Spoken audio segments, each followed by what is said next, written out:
Episode की शुरुआत में हम देखते हैं एक लड़के को जो बारिश में जमीन पर कुछ ड्रॉ करके रिचुअल परफॉर्म कर रहा होता है। वो लड़का कहता है, ग्रेट विंग प्लीज मेरे समनिंग पर रिस्पॉन्स करे, मुझे फेम फॉर्चून पावर वेल्थ ये सब दीजिए, तभी मैं अपनी मदर की बीमारी को ठीक कर पाऊंगा और मैं अपना कर्ज भी चुका पाऊंगा और एक बेहतर जिंदगी भी जी पाऊंगा। और वो पागलों की तरह आसमान में हाथ फैलाकर कहता है, हे ग्रेट विंग प्लीज मुझ पर दया करो, मेरी देखभाल करो, मैं अपनी छोटी सी सोल और बॉडी आपको ऑफर करता हूँ, मैं आपका सर्वेंट बनना चाहता हूँ, प्लीज मुझे अपना लो, मैं आपका स्टार बनना चाहता हूँ। क्या बोलते ही उसके ऊपर एक बिजली गिरती है और वह जमीन पर बेहोश हो जाता है। थोड़ी देर में बारिश बंद हो जाती, थोड़ी देर में उसकी आंख खुलती है और वह सर पकड़ कर उठता है और कहता है, मुझे याद है, मैं एक प्रोजेक्ट पर काम कर रहा था, ये कहाँ है, मुझे अभी कुछ काम अधूरे रह गए हैं, मुझे जल्दी वापस जाना होगा। फिर वह अपना चेहरा पानी में देते हुए शॉक हो जाता है और कहता है, यह मैं हूँ, ये मेरा चेहरा है, ऐसा क्यों दिख रहा है बच्चे की तरह। दोस्तों मैं बता दूं कि यह और कोई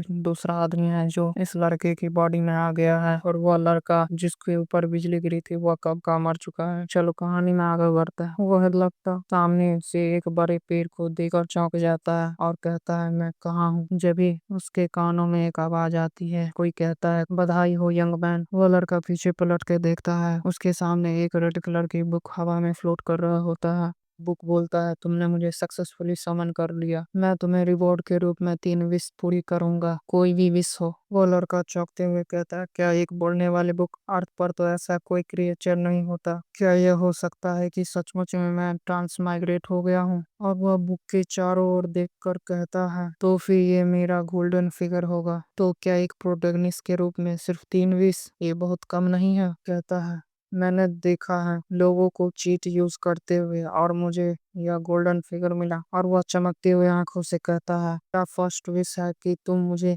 10 विश और दो? वो बुक यह सुनते ही हंसने लगता है और कहता है, इंटरेस्टिंग। अपने अंदर से पर्पल कलर का एनर्जी निकालने लगता है और उस बुक के ऊपर चारों तरफ आंखें निकलने लगती हैं। वो कहता है, मुझे लगा कॉन्ट्रैक्ट में कोई प्रॉब्लम है, लेकिन मुझे पता चला कि ऐसा बिल्कुल नहीं है। और वह एक मॉन्स्टर के रूप में आ जाता है और कहता है, तो तुम एक न्यू सोल हो। वह लड़का उस बड़े से मॉन्स्टर को देखकर डर जाता है और नीचे गिर जाता है और डरते हुए कहता है, सोल कॉन्ट्रैक्ट तुम्हारा मतलब क्या है, तुम कौन हो? वह डीमन कहता है, तुम जैसा मॉर्टल मेरे एग्जिस्टेंस को जानने के लिए योग्य नहीं है, तुम बस इतना जानो कि इस बॉडी का ओरिजिनल ओनर मुझे बुलाने के लिए अपनी बॉडी और सोल का इस्तेमाल किया, मैंने उसका सोल ले लिया, लेकिन जो बॉडी मेरा होना चाहिए था उस पर तुमने कब्जा कर लिया। तो बताओ, तुम जो बॉडी टेक ओवर कर चुके हो, क्या वह मेरी नहीं है? वह लड़का घबराते हुए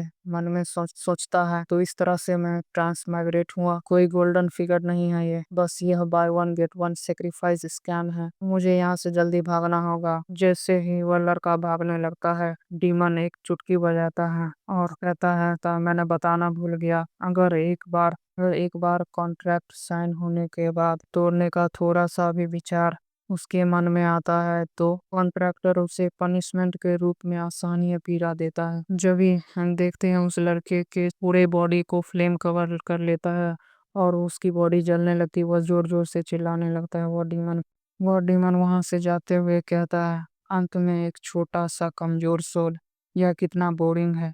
और उसे पलट कर देखते हुए कहता है, तुम शायद मर भी जाओगे। जब भी वह लड़का कांपते हुए आवाज में पीछे से कहता है, तो कॉन्ट्रैक्ट के लॉ के हिसाब से अप्रत्याशित घटनाओं के कारण हुए गए उल्लंघनों के लिए पार्टी बी को छूट है। अगर अगर तुम्हारी इंटरफेरेंस के कारण मैं कॉन्ट्रैक्ट को फुलफिल करने में अनेबल हूँ, तो यह तुम्हारी गलती है। तो तुम मुझे मारने के बहाने से कॉन्ट्रैक्ट का उल्लंघन का बहाना बनाकर मुझे मार नहीं सकते। वह डीमन गुस्सा होते हुए कहता है, तुम मॉर्टल, तो तुम मुझसे तर्क करने की कोशिश कर रहे हो? वह लड़का में और सीरियस होते हुए कहता है, मैं जानता हूँ कि तुम एक पावरफुल एग्जिस्टेंस हो, तुम मुझे सीधे मार सकते हो, लेकिन तुमने ऐसा नहीं किया, इसका मतलब है तुम मुझे टेस्ट कर रहे हो। एक सुटेबल कैंडिडेट के रूप में, और उसकी ओर देखते हुए कहता है, तो क्या मैं तुम्हारे साथ एक न्यू कॉन्ट्रैक्ट साइन करने के लिए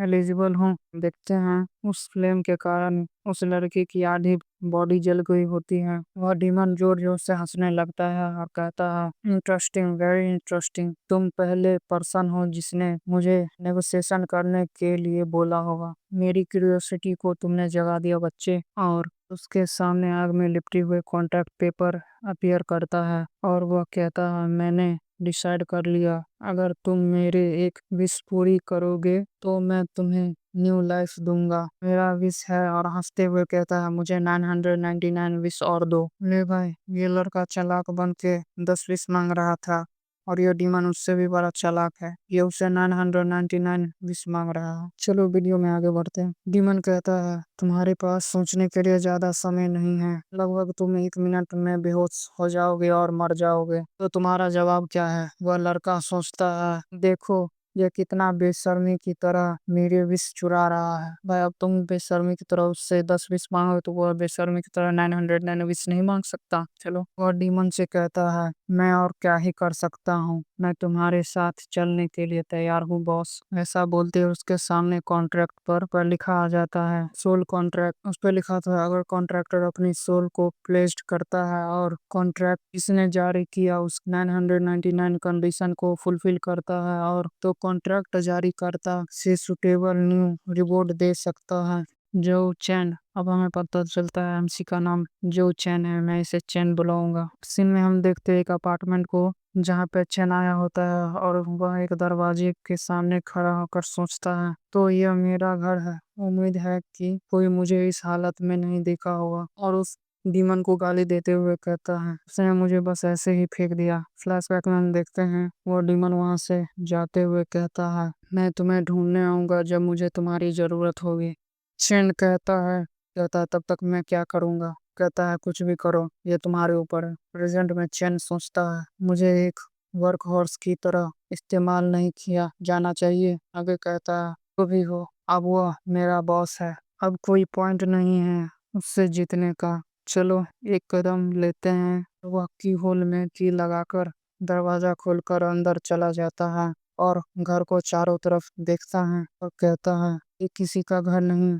मैं सोच भी नहीं सकता कि ये फैमिली कितनी पुअर है। और टेबल पर से एक पेपर उठाकर देखता है और देखकर शौक हो जाता है, और ये कहता है, ये क्या बकवास है, एक बार में 2000 मिलियन का ब्लड कलेक्टर लोन, किस प्रकार की फैमिली है। जब भी चैन को पीछे से कोई कहता है, तुम बदमाश, और उसके सर पर रॉड से मारता है। चैन दूर जाकर गिरता है। वह आदमी कहता है, तुम अब तक कहाँ थे, और तुम्हारी हिम्मत कैसे हुई मेरे कॉल को इग्नोर करने की? तुम यहाँ से भागने की कोशिश कर रहे हो। और उसके साथ दो और साथी थे। दूसरा कहता है, "ए, मत मारो, इतना नहीं तो यह यहीं मर जाएगा।" तीसरा कहता है, लड़का बहुत स्ट्रांग है, यह मार खाने के बावजूद भी अभी भी उठ रहा है। चैन उठते हुए कहता है, तुम कौन हो? जब भी वह येलो हेयर बंदा चैन के पेट में लात मारते हुए कहता है, तो तुम इतने बड़े हो गए हो कि तुम पिछले हफ्ते की लोन भूल गए, और वह बुढ़िया ब्लड बेचकर लोन चुकाने नहीं आई?